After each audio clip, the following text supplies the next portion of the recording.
الحمدللہ رب العالمین والصلاة والسلام علی خاتم النبیین اما بعد فاعوذ باللہ من الشیطان الرجیم بسم اللہ الرحمن الرحیم۔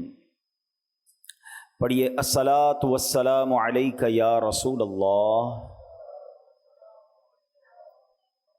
وعلی آلک واصحابک یا حبیب اللہ۔ الصلاۃ والسلام علیک یا نبی اللہ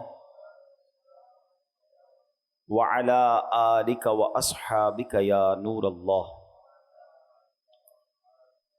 درود پاک پڑھنے کے بے شمار فضائل و برکات ہیں۔ کعبے کے بدر الدجا، طیبہ کے شمس الضحیٰ صلی اللہ تعالیٰ علیہ وسلم کا فرمان عالی شان ہے، من صلی علیہ فی یوم الجمعۃ الف مرۃ۔ میرے آقا نے فرمایا جو مجھ پر جمعہ کے دن 1000 بار درود پاک پڑھے، لم یمت حتی یرا مقعدہ من الجنہ، وہ اس وقت تک نہیں مرے گا جب تک جنت میں اپنی جگہ نہ دیکھ لے گا۔ تو کبھی کبھی ایسا بھی کر لیں، ہو سکے تو ہر جمعے کریں، میں تو یہی کہوں گا، لیکن ایٹ لیسٹ کبھی جمعے میں 1000 بار درود پاک پڑھ لیں۔ تو کیا پیاری فضیلت بتائی کہ وہ جب تک نہیں مرے گا جب تک جنت میں اپنی جگہ نہ دیکھ لے گا۔ تو جمعہ کے دن کثرت سے درود پاک پڑھتے رہا کریں۔ اب آگے چلتے ہیں، ہم کوشش کرتے ہیں کہ قرآن مجید فرقان حمید کی کچھ آیتوں کی تلاوت اور پھر اس کی ترجمہ اور اس کو تفسیر کو سمجھیں۔ قرآن کی باتیں ہم الحمدللہ سیکھتے چلے جاتے ہیں۔ آج بڑا پیارا موضوع ہے، اللہ کریم نے ایک شہر کی قسم ارشاد فرمائی ہے۔ اب رب کریم قسم ارشاد فرمائے، پہلے تو ایک بات یاد رکھیں کہ اللہ کریم جو فرمائے وہ حق ہے، رب سے زیادہ کون سچا ہے اس رب کریم۔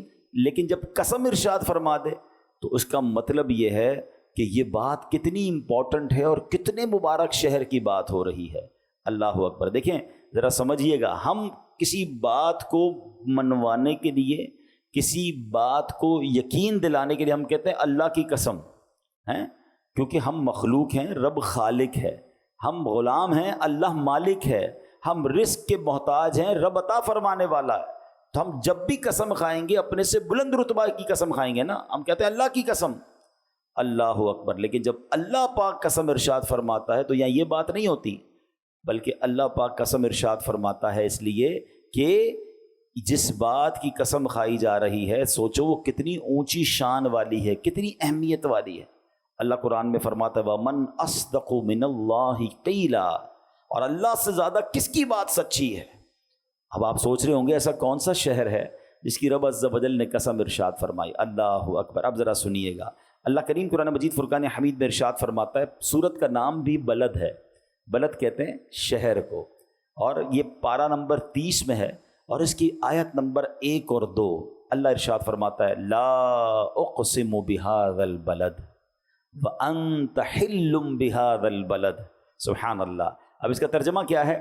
رب کریم قرآن مجید میں ارشاد فرماتا ہے، اب ذرا اس کا معنی سمجھیے گا، مجھے اس شہر کی قسم، ہائے ہائے ہائے، کون سے شہر کی؟ ابھی ذرا آگے سنیں گے۔ یہاں یہ قسم جو ارشاد فرمائی جا رہی ہے نا، اس کا مطلب ہے کہ اے محبوب مجھے کس شہر کی قسم؟ شہر مکہ کی قسم۔ یہاں بات ہو رہی ہے شہر مکہ۔ جب جب حج کے دن آتے ہیں نا تو بس دل تڑپ اٹھتا ہے۔ اللہ پاک سے ہماری بھی دعا ہے ہمیں بھی یہ سعادت نصیب ہو جائے کہ ہم بھی احرام باندھیں، حرم پاک پہنچیں، کعبہ مقدسہ کی پرنور فضاؤں میں سانسیں لیں، کعبہ شریف کے نظاروں سے ہماری آنکھیں ٹھنڈک پائیں، کبھی ملتزم کو چومیں، کبھی حجر اسود کے بوسے لیں، کبھی میزاب رحمت کے نیچے نفل پڑھنے کی سعادت ملے۔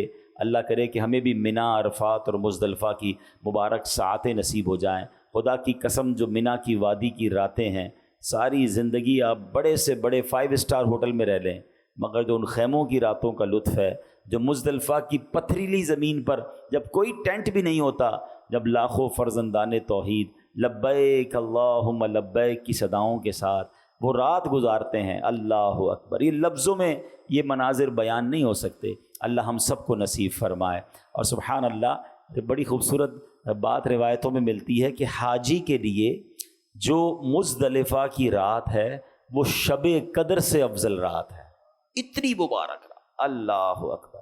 عرفات کے دن کو لفظوں میں کیسے بیان کر دیں جب سارے حاجی اللہ کی بارگاہ میں اپنے گناہوں کی معافی طلب کرتے ہیں، اور احادیث میں مضمون ملتا ہے کہ اللہ کریم اس دن سب کی بخشش فرما دیتا ہے. تو یہ ایسا سفر ہے کہ بس دل سے صدا کیا نکلتی ہے، ذکر تھا آخری مہینے کا، تذکرہ چھڑ گیا مدینے کا، حاجیوں مصطفیٰ سے کہہ دینا، حاجیوں مصطفیٰ سے کہہ دینا، غم کے مارے سلام کہتے ہیں. اللہ ہمیں بھی جلدی جلدی حج کی سعادت نصیب فرمائے. یا خدا ایسے اسباب پاؤں، کاش مکے مدینے میں جاؤں، مجھ کو ارمان حج کا بڑا ہے. یا خدا تجھ سے میری دعا ہے. اللہ ہمارے مقدر میں بھی حج لکھ دے، ہمیں بھی مدینے کی حاضری عطا فرما دے. تو اب سبحان اللہ قرآن کی آیت کی طرف آتے ہیں. لا اقسم بہذا البلد، مجھے اس شہر کی قسم. اس آیت میں اللہ کریم نے مکہ پاک کی قسم ارشاد فرمائی ہے. تو اب ذرا غور کیجئے کہ جب رب قسم ارشاد فرما رہا ہے یہ کتنا مبارک شہر ہوگا.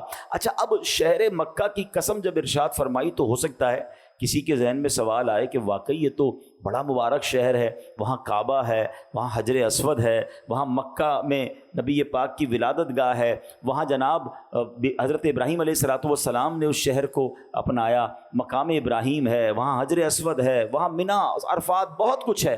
تو اس وجہ سے مکے کی قسم ارشاد فرمائی. نہیں، اب بڑی کمال کی بات کرنے جا رہا ہوں. اتنی مبارک چیزیں ہوتے ہوئے رب نے یہ نہیں فرمایا کہ اس شہر مکہ کی قسم جس میں کعبہ ہے، اس شہر مکہ کی قسم جس میں حجر اسود ہے، اس شہر مکہ کی قسم جس میں مقدس پہاڑ صفا اور مروہ کے ہیں، اس شہر مکہ کی قسم کہ جہاں منی ہے، جہاں مزدلفہ ہے. نہیں، اللہ نے آگے کیا فرمایا؟ وَأَنْتَ حِلٌّ بِهَذَا الْبَلَدِ. کون سا شہر مکہ؟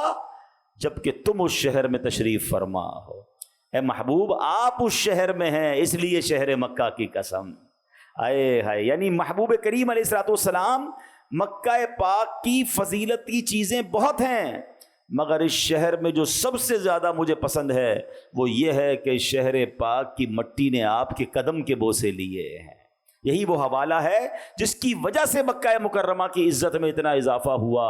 اللہ اکبر. کیا خوبصورت بات سیدی اعلیٰ حضرت لکھتے ہیں، خائی قرآن خاک گزر کی قسم، خائی قرآن خاک گزر کی قسم، اس کفے پاک کی حرمت پہ لاکھوں سلام. اللہ اکبر. نبی پاک علیہ السلام کی شان ایسی ہے جس میں رب عز و جل نے قرآن میں صرف آپ کے شہر کی قسم نہیں کھائی، بلکہ آپ کی رسالت کی، آپ کے زمانے کی، آپ کی زبان مبارک سے نکلے ہوئے الفاظ کی، یہاں تک کہ آپ کے شہر پاک کی بھی قسم ارشاد فرمائی. اور یہی بات بریلی کے تاجدار اعلیٰ حضرت لکھتے ہیں کہ وہ خدا نے ہے مرتبہ تجھ کو دیا، نہ کسی کو ملے نہ کسی کو ملا.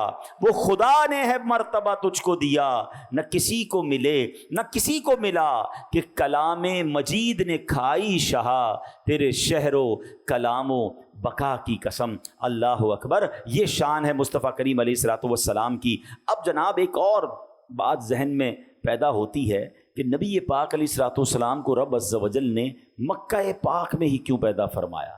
اللہ تو رب العالمین ہے نا، وہ پاکستان کا بھی رب ہے، وہ یورپ کا بھی رب ہے، وہ افریقہ کا بھی رب ہے، وہ عرب ممالک کا بھی رب ہے، مگر اسپیشلی اپنے سب سے محبوب بندے کو مکہ مکرمہ میں پیدا کیوں فرمایا؟ تو کچھ انشاءاللہ شان مکہ بھی سنیں گے اور شان محبوب رب العالمین بھی سنیں گے. سنتے جائیے اور اپنا ایمان تازہ کرتے جائیے. نبی پاک کی شان کیا ہے؟ ایک بات یاد رکھیے گا کہ اللہ پاک کے رب ہونے کا اظہار جیسا رسول پاک علیہ السلام پر ہے ایسا کسی اور پر نہیں ہے. اللہ نے جو شان عطا فرمائی نا اپنے حبیب کو، سبحان اللہ. اب آپ ذرا سمجھیے گا، رب تو وہ ہمارا بھی ہے نا، مگر ہماری اوقات کیا ہے؟ کمالات مصطفیٰ صلی اللہ علیہ وسلم کیسے ہیں؟ ہماری آنکھ تو اس دیوار کے پیچھے نہیں دیکھ سکتی ہے، ہیں، اور نبی پاک کی شان یہ ہے فرش پر بیٹھیں تو عرش کو ملاحظہ فرما لیا کریں۔ ہمارا ہاتھ یہ جہاں تک ہاتھ جا رہا ہے وہاں تک ہم چیزوں کو پکڑ سکتے ہیں، اس کے بعد ہمارا ہاتھ آگے کچھ پکڑ نہیں سکتا، مگر میرے آقا علیہ الصلوۃ والسلام کی شان یہ ہے کہ ہاتھ اٹھائیں تو جنت کے پھلوں تک پہنچ جایا کرے ہیں۔ سبحان، حدیث پاک میں یہ مضمون موجود ہے۔ پھر اسی طرح چند میٹر کے فاصلے سے ہمارے کان سن نہیں پاتے، دور سے کوئی بات کرے تو آواز زور سے بولو بھائی آواز نہیں آ رہی، ہماری اتنی سماعت ہے۔ اور سرکار دو عالم علیہ الصلوۃ والسلام کی شان یہ ہے کہ لاکھوں کلومیٹر دور کی آواز بھی سن لیں، بلکہ سب جانے دیجئے میرے آقا کی شان تو یہ ہے کہ بچپن میں جھولے میں ہیں اور اشارہ فرماتے ہیں اور چاند حرکت کرنے لگ جاتا ہے، چاند جھک جاتا جدھر انگلی اٹھاتے مہد میں۔ یہ کوئی کہانی کی بات نہیں، حضرت عباس رضی اللہ تعالیٰ عنہ نبی پاک کے چچا ہیں جو بعد میں ایمان لائے۔ وہ کہتے ہیں میرے ایمان لانے کی ایک وجہ یہ بھی بنی کہ حضور جب آپ جھولے میں تھے نا، میں نے آپ کو دیکھا آپ جب جھولے میں ہوتے تھے اور جدھر انگلی اٹھاتے تھے میں دیکھتا تھا چاند آپ کے اشارے پر حرکت کرتا تھا۔ اچھا یہ ایک اور خوبصورت بات، ذرا بڑی لطیف سی بات ہے، مثال دیتا ہوں۔ ہم اب بڑے ہو گئے، ہمارے کوئی چچا، کوئی تایا، کوئی بزرگ گھر پہ آئیں اور وہ آ کے ہماری بچپن کی شرارتیں ہمیں بتائیں، ہیں تو بعض اوقات تو ہم شرمندہ ہوتے ہیں کہ آپ کہہ رہے ہیں واقعی ایسا کیا ہوگا میں نے، لیکن مجھے تو یاد نہیں ہے، ہمیں یاد نہیں ہوتا، اور بعض اوقات وہ شرمندہ بھی سب کے سامنے ہمیں کر دیتے ہیں ہماری کوئی الٹی سیدھی بات بتا کر۔ تو بہرحال نہ بتایا کریں بھائی، سب کے سامنے بچے تھے، ہو گئی ہوگی غلطی، لیکن اگر وہ ہمیں کوئی بات بتائیں تو ہمیں پتہ نہیں ہوتا، یاد تھوڑی ہوتا ہے بچپن میں ہم نے کیا کیا کیا تھا۔ حضرت عباس نے پیارے آقا علیہ الصلوۃ والسلام کو بتایا، کب بتایا؟ جب 40 سال کی عمر میں نبی پاک اعلان نبوت فرما چکے، اس کے بعد ہی مسلمان ہوئے نا حضرت عباس۔ 40 پلس ایج میں نبی پاک سے حضرت عباس کہہ رہے ہیں کہ آپ جھولے میں نے دیکھا تھا، آپ جدھر انگلی اٹھاتے تھے ادھر چاند حرکت کرتا تھا۔ تو پیارے آقا نے یہ نہیں فرمایا کہ میرے چچا مجھے کیا معلوم اس وقت کیا ہوتا تھا، آپ نے فرمایا جی میں چاند سے باتیں کرتا تھا، وہ مجھ سے باتیں کرتا تھا۔ صرف اشارہ نہیں، سرکار دو عالم علیہ الصلوۃ والسلام کی شان جھولے مبارک میں یہ تھی کہ چاند کی آواز سن لیا کرتے اور چاند سے گفتگو فرمایا کرتے۔ ایسے ہی نہیں، اعلیٰ حضرت نے شعر لکھا کہ چاند جھک جاتا جدھر انگلی اٹھاتے مہد میں، کیا ہی چلتا تھا اشاروں پر کھلونا نور کا۔ تو ایسے آقا کہ جن کو رب نے اس قدر کمالات سے نوازا، سبحان اللہ۔ اب ذرا نبی پاک سے رب کا پیار دیکھیں، اللہ نے کئی مقامات پر قرآن میں کس طرح اپنے محبوب سے بات کی۔ رب کا رب کا کے معنی کیا ہے؟ فرمایا تمہارا رب، اے محبوب آپ کے رب نے فرمایا، اے محبوب آپ کے رب نے فرمایا، یعنی سبحان اللہ اپنے رب ہونے کا اظہار جیسے اپنے محبوب علیہ الصلوۃ والسلام پر فرمایا، ایسا رب نے کسی کو نہیں فرمایا۔ کہیں فرماتا ہے اے محبوب آپ کے رب نے قرآن اتارا، آپ کا رب نعمتیں دیتا ہے، آپ کا رب حکمت والا ہے، آپ کا رب علم والا ہے۔ ارے رب العالمین ہے، وہ تو سب کا رب ہے، مگر سبحان اللہ رب عز و جل اپنی ربوبیت کا اظہار بھی اپنے محبوب علیہ الصلوۃ والسلام کی نسبت کے ساتھ کر رہا ہے۔ اس میں رب عز و جل کا سرکار دو عالم علیہ الصلوۃ والسلام سے پیار اور کس قدر یوں سمجھیے کہ کرم نوازی ہے وہ جھلک رہی ہے۔ شان ربوبیت کا جیسا اظہار سرکار دو عالم علیہ الصلوۃ والسلام پر ہوا ایسا کسی اور پر نہیں ہوا۔ اب سبحان اللہ یہ تو ہو گئی شان مصطفیٰ نبی پاک کا مقام۔ اب یہ جو مکہ ہے یہ کتنی مبارک جگہ ہے، سبحان اللہ۔ دیکھیں نا رب تو ساری کائنات کا رب ہے، مگر رب نے اپنے رب ہونے کا شہر مکہ کی طرف کیسے اظہار فرمایا۔ رب قرآن میں فرماتا ہے رب ہذہ البلدہ، اس شہر مکہ کے رب، یعنی رب نے اپنے آپ کو مکے کا رب فرمایا۔ اس سے پتہ چلتا ہے کہ اللہ پاک کی ساری زمین پر شان ربوبیت کا جو اظہار ہے وہ جیسا مکہ پاک پر ہوا ہے ایسا کسی اور شہر پر نہیں ہوا۔ یہ مکہ ہی تو تھا جو بالکل بے آباد تھا، یہاں پانی کا نام و نشان نہیں تھا، یہ بنجر زمین تھی، یہاں پرندہ بھی پر نہیں مارتا تھا، مگر جب رب نے اپنی شان ربوبیت کا اظہار کیا، بہت ہی فضیلت والے نبی اپنے دوست حضرت ابراہیم علیہ نبینا علیہ الصلوۃ والسلام کو کیا حکم دیا کہ اپنے دودھ پیتے بچے اور بی بی ہاجرہ اپنی زوجہ کو اس بیابان میں چھوڑ کر آ جاؤ، اور اللہ اکبر، پھر ایسا پیارا چشمہ جاری ہوا، لوگوں کے دل اب مکے کی طرف کھینچنے لگے۔ ایک بات یاد رکھیے گا، جہاں پانی ہوتا ہے وہاں زندگی ہوتی ہے، پانی آ گیا تو اب لوگ بھی آنے لگے، اور پھر اب کیا حال ہوا،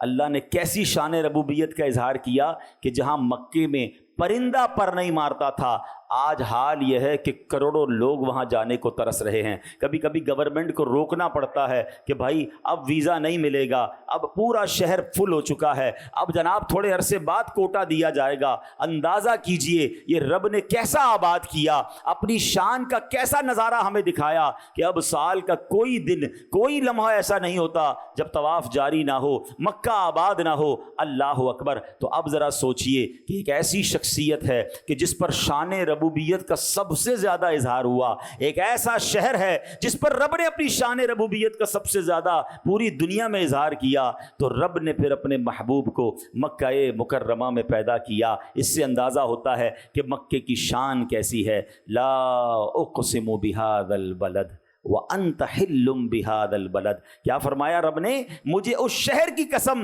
جبکہ تم اس شہر میں تشریف فرما ہو۔ اچھا، مکہ مکرمہ کے بارے میں ایک اور بات سنیے تاکہ مزید شوق پیدا ہو اس مبارک شہر کی طرف جانے کا۔ ہمارے آقا علیہ الصلوۃ والسلام کیا ہیں؟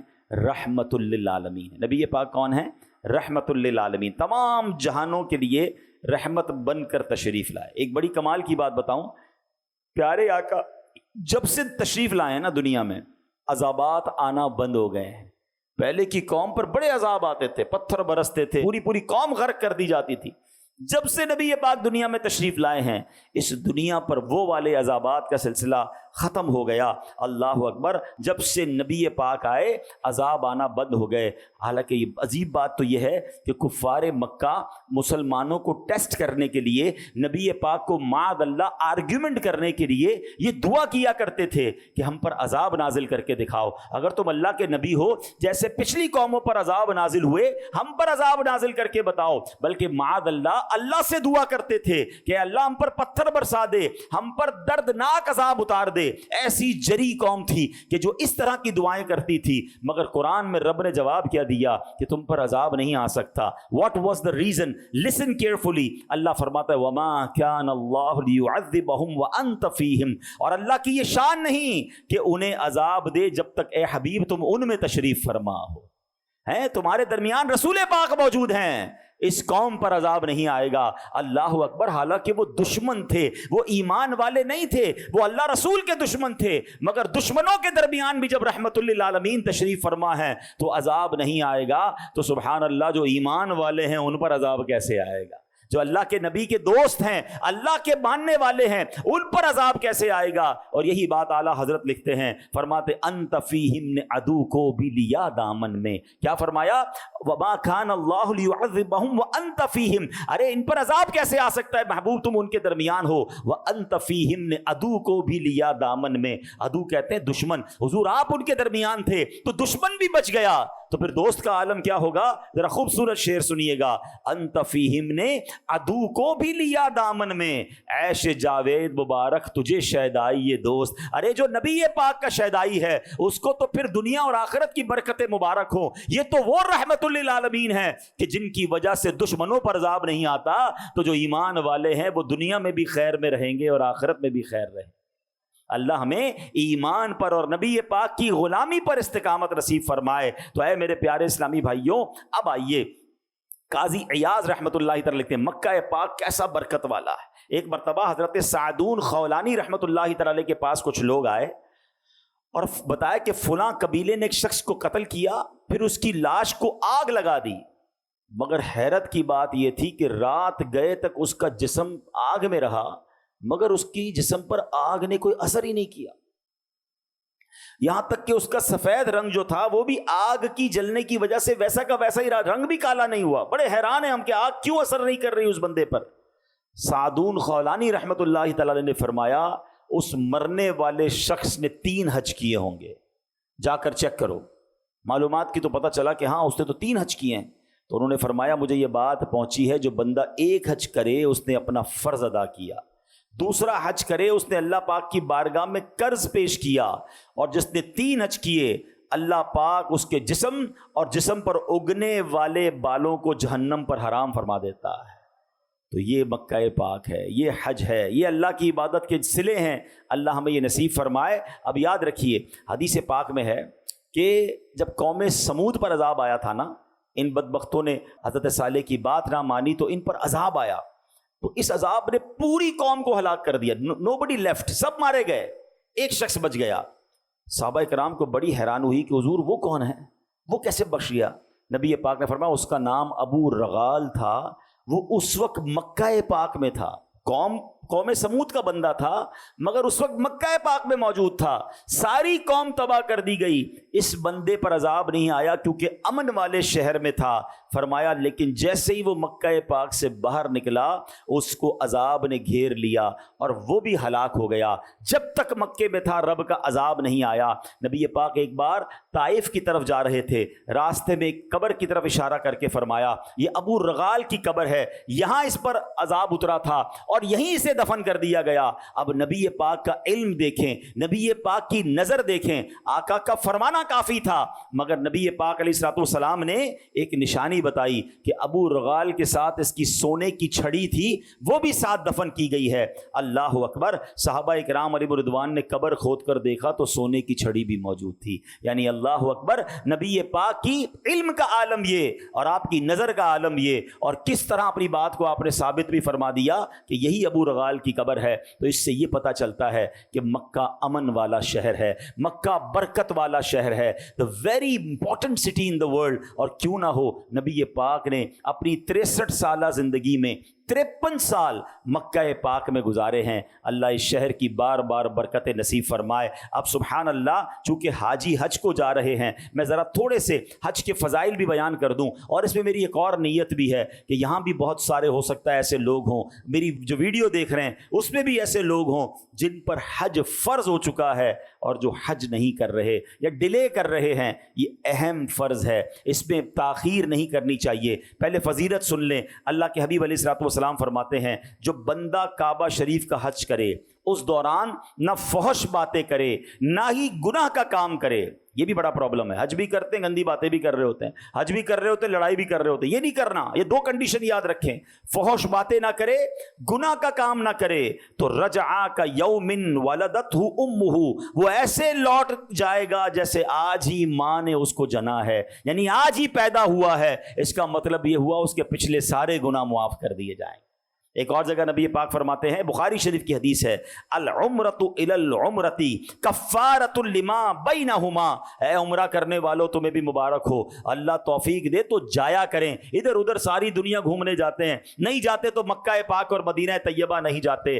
سنیے حدیث پاک, بخاری کی حدیث ہے, ایک عمرہ دوسرے عمرے تک کے درمیان کے گناہوں کا کفارہ ہے. والحج المبرور لیس لہ جزاء الا الجنہ, اور مقبول حج کی جزا صرف اور صرف جنت ہے.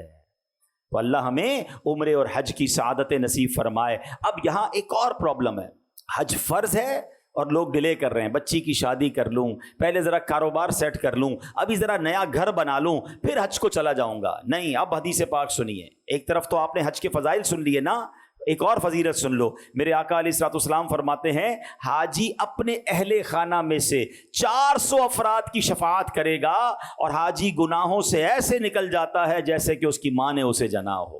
اپنی نہیں, اپنے خاندان کے 400 لوگوں کی بھی شفاعت کرے گا. تو یہ اتنا مبارک سفر ہے. تو اگر حج فرض ہو گیا ہے اس کو ڈیلے نہ کریں, کہ ہمیں نہیں پتا حج سے پہلے ہی نہ مر جائیں. فرض ہو گیا فوراً ادا کریں.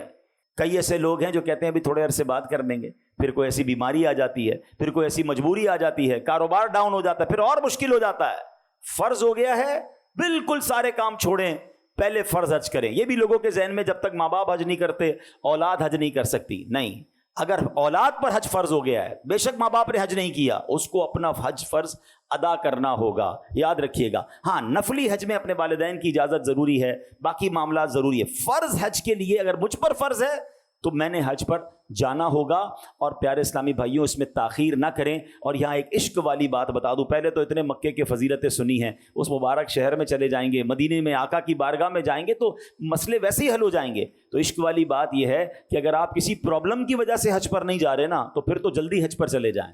کیوں؟ مٹتے ہیں جہاں بھر کے آلام مدینے میں, بگڑے ہوئے بنتے ہیں سب کام مدینے میں. ارے مکے مدینے جائیں تو صحیح, اللہ رسول کی بارگاہ میں جائیں, ویسے ہی مسئلے حل ہو جائیں گے. اور ایک اور حدیث پاک جس کا مضمون ہے حج کرو غنی ہو جاؤ گے.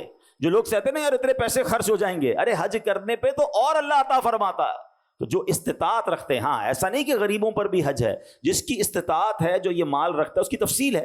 سفر کی طاقت بھی رکھتا ہے, واپسی تک گھر والوں کا اس کے پاس توشہ بھی ہے, گھر والے بھی خیر سے اس کے استعمال کرتے رہیں گے. جو تفصیل ہے وہ ساری دیکھ لیں. لیکن اگر آپ پر حج فرض ہے, پلیز ڈو ناٹ ڈیلے, آپ حج کیجئے. اگر اس سال حج کے فارم وغیرہ نہیں بھر سکتے تو آپ پکی نیت کر لیں کہ اگلے سال آپ نے حج ضرور کرنا ہے. اللہ کریم ہم سب کو آئندہ سال حج کی سعادت نصیب فرمائے, حرمین طیبین کی حاضریاں عطا فرمائے. اور ہاں اب میں نے عمرے کی فضیلت بھی بیان کر دی, حج کی فضیلت بھی بیان کر دی. کئی سارے ایسے لوگ ہیں جو ماشاءاللہ جاتے رہتے ہیں, مگر یاد رکھیے یہ بڑی مبارک جگہ ہیں, وہاں ہم نے نیکیاں کرنی ہیں, گناہ نہیں کرنے. ابھی آپ نے سنا کہ فحش بات نہ کرے, گناہ نہ کرے. یاد رکھیے مکہ پاک کا مقام اتنا بلند ہے کہ مکے میں ایک نیکی 1,00,000 نیکی کے برابر ہے. سبحان اللہ. آپ سوچیں ابھی آپ نے کیا کہا, سبحان اللہ دوبارہ کہیے. اگر یہی مکے میں کہے نا تو 1,00,000 سبحان اللہ کہنے کا ثواب ملے گا. پاکستان میں 1,00,000 بار سبحان اللہ کہنے میں کتنا ٹائم لگے گا؟ یہاں 2 رکعت نفل پڑھیں اور مکے میں 2 رکعت نفل پڑھیں تو 1,00,000 یعنی 2,00,000 نفل ہو جائیں گے, ملٹی پلائی بائی 100,000. تو بتائیں ادھر کرنا کیا چاہیے؟ صرف نیکیاں. لیکن چونکہ مقام بلند ہے نا تو ایک گناہ بھی 1,00,000 گناہ کے برابر ہے. یہ بھول جاتے ہیں لوگ. وہاں بھی غیبت, وہاں بھی لڑائی, وہاں بھی موبائل پر پتہ نہیں کیا کیا دیکھ رہے ہیں. نہیں, مکے میں ڈرنا ہے کہ میرے گناہ نہ, کہیں میں گناہ لے کر نہ آ جاؤں. میں معافی مانگنے گیا ہوں, میں اللہ کو راضی کرنے گیا ہوں. بالکل اسی طرح مدینہ طیبہ, سبحان اللہ, سنبھل کر پاؤں رکھنا زائروں شہر مدینہ میں, کہیں ایسا نہ ہو سارا سفر بیکار ہو جائے. تو اللہ آپ کو بار بار حج اور عمرہ نصیب فرمائے, مگر ادب کے ساتھ جائیے گا, عبادت کے لیے جائیے گا. اور مکے میں تو وہ عبادت ہے جو پوری دنیا میں نہیں ہو سکتی, خاص طور پر طواف کعبہ. پوری دنیا میں کعبہ تو ایک ہی جگہ ہے نا, تو وہاں طواف کریں, عمرے کریں, حرم پاک میں وقت گزاریں. یہ ہوٹلوں پہ, شاپنگ سینٹر میں لوگ پورا دن باہر گھوم رہے ہوتے ہیں. 1-8 گھنٹے کے لیے مسجد نبوی شریف میں, 2 گھنٹے کے لیے گئے حرم شریف میں گئے, باقی سارا دن باہر. نہیں, ہم اس لیے نہیں گئے, اللہ نے بلایا ہے تو اس سفر کو اپنی مغفرت کا سفر بنائیں. اللہ کریم ہمیں بار بار سفر کرنے کی توفیق عطا فرمائے. آمین بجاہ النبی الامین صلی اللہ تعالی علیہ وسلم.